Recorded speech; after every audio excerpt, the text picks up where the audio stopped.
لیکن اگر ہم اب بھی غلامی کے اندر ہیں، اگر اب بھی ہم ناکام ہے، نجات پانے کے بعد بھی گناہ ہم پر ہمیشہ غالب رہتا ہے، گناہ کی طاقت کے آگے ہم اب بھی مسلسل ہار رہے ہیں، تو پھر یاد رکھیے گا شریعت کا تقاضا ہم پہ پورا نہیں ہوا ہے۔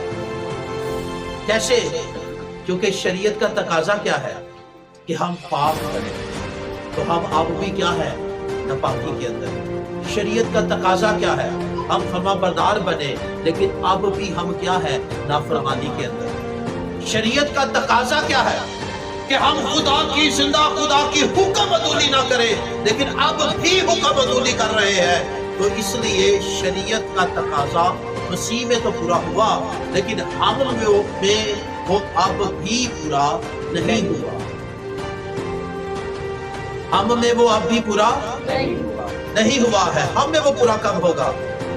جب ہم پاکیزگی میں قائم رہیں گے۔ ہم میں وہ پورا کب ہوگا؟ جب ہم پوری طرح سے گناہ کی طاقت پر غالب آ جائیں گے۔ آمین۔ ہم میں وہ پورا کب ہوگا؟ جب ہم پوری طرح سے خدا کی فرما برداری کریں گے، تو شریعت کا تقاضا ہم میں پورا ہو جائے گا۔ ہاللیلویہ۔